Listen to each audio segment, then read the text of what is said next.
There's a moon rising tonight that doesn't whisper. It asks one question and it asks it straight. Who are you when no one is watching? And on the very same day, Monday, June 29th, Mercury slows, stops, and turns backward in the sky. Two of the biggest energies of the summer arriving hand in hand.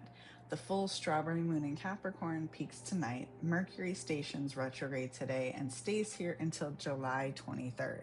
So stay with me because I'm going to break down exactly what's happening up there, the myths, the truths, and what it means for you.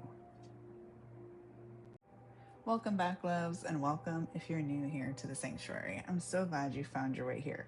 Grab your coffee or your tea and get comfy. Tonight we're breaking down a sky that is absolutely loaded. The full strawberry moon in Capricorn and Mercury turning retrograde the same day. The real meaning, the myths, and the things that are actually strangely true. Now remember to take what resonates and leave what doesn't. Use your own discernment. You're your own best guide. Remember that. I'm simply sharing the truth Spirit has shown me and the way these energies are moving. Let it meet you wherever you are. So first, let's talk about the name. This is the strawberry moon, and no, it isn't pink. The name comes from old harvest traditions, marking the time when wild strawberries ripened and were gathered. It's a moon of the harvest, of gathering what's ready, and that's the whole assignment of this lunation. The honest look at what you've grown, what's ripe in your life now, and what quietly withered while you weren't looking. It's also the only full moon in Capricorn we get all year long. One shot at this particular medicine. But before we get to your sign, let's clear up what full moons actually are because most people get this part wrong. Okay, so let's clear up what full moons are not. A full moon is not bad luck. It's not a night to brace yourself and hide. And no, it's not the night to set new intentions. That's the new moon's job. The full moon is the opposite point of the cycle. It's culmination, not initiation. So if you've been told to manifest hard tonight gently, that's not the assignment. Now, here's what is true and what so many of us feel whether we track the sky or not. Full moons bring things to a head. Emotions run higher. What's been hidden gets illuminated. That's literally what the light is doing. Sleep can get strange. Things that were building finally crust and break open. This is a release point, a culmination, a moment where you can suddenly see clearly what you couldn't a week ago. That part is real, and you don't have to be woo to feel it. Hold on to that because it's exactly why Capricorn matters here. So let me show you. So why Capricorn? Capricorn is the architect of the zodiac, the part of us that builds, commits, carries responsibility. The father energy, the one who shows up and holds it all together. And when the moon, which rules our inner world and our emotions, sits in Capricorn, it's not fully at home. So it asks us to feel the very things we've been too strong, too busy, too responsible to feel.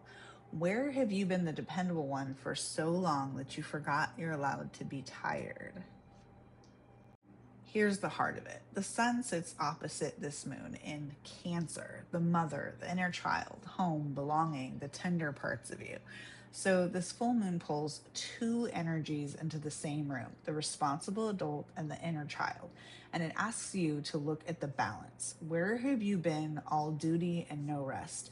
This moon is asking you to reparent the part of you that's tired, to stop performing I'm fine and actually tend to what's underneath. Hello, shadow work. And there's one more piece pressing on all of this, so stay with me.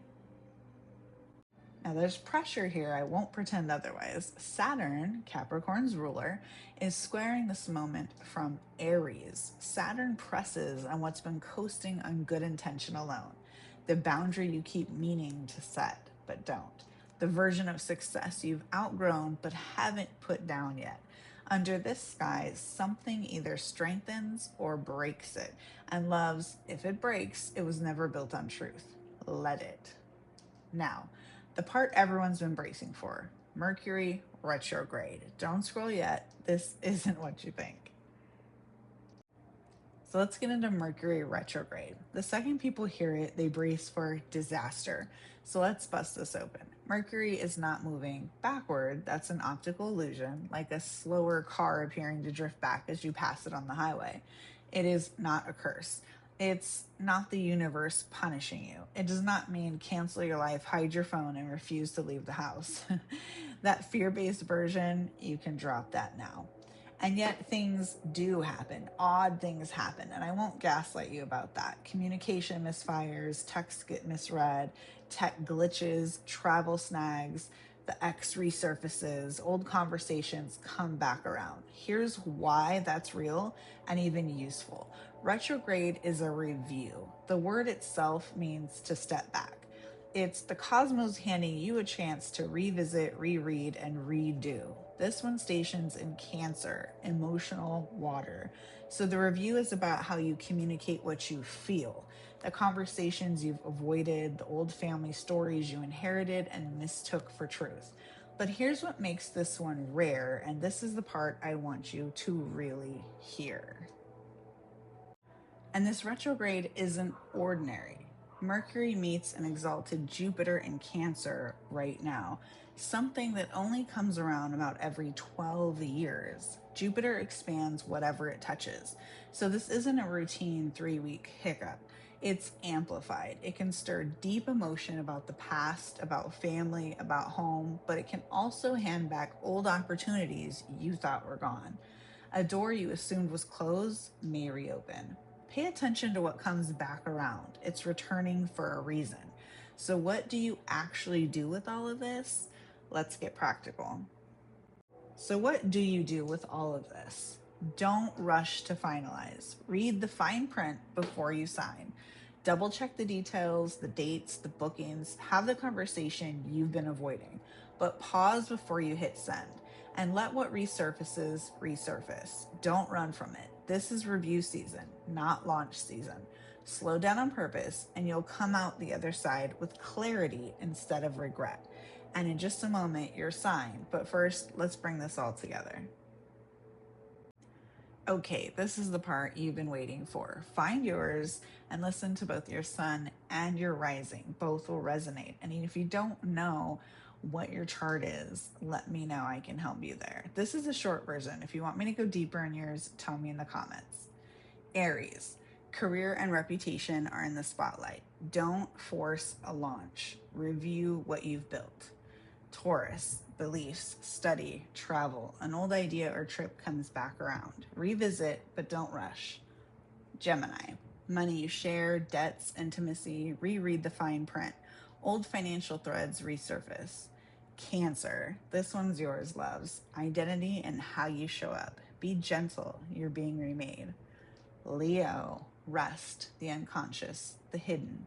Dreams get loud. Listen inward before you act outward.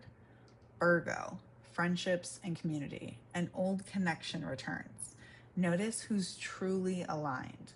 Libra, home and career pull at each other. Tend the foundation before the public face. Scorpio, communication, learning, the day-to-day. Slow your words. Revisit what you stopped. Sagittarius, shared resources and deep trust. Old emotional debts asked to be settled softly. Capricorn, relationships are your mirror now. Who are you when no one's watching? Get honest. Aquarius, daily routines, health, work. Refine the system. Tend the body you've been ignoring. Pisces, creativity, joy, the heart. An old love or passion returns. Let it move you gently. Put it all together, and here's the picture. A full moon asking you to set down what was never yours. A sun in Cancer reminding you to tend to your own tenderness. Saturn testing what's real. And Mercury with Jupiter inviting you to review the story before you write the next chapter. This isn't doom, loves. It's a reckoning in the truest sense. A chance to get honest, release the weight, and rebuild on something solid. You're allowed to put it down. You're allowed to be held. You're allowed to begin again. Now, if this landed for you, tell me in the comments, what are you setting down under this full moon? I read every single one, and there's power in naming it aloud. If you want to go deeper, I have shadow work tools and rituals over in the sanctuary that walk you right through this kind of release. all linked below. Feel the magic if you feel called. It keeps this space alive. Sending you light, love, and healing, and I hope this helped.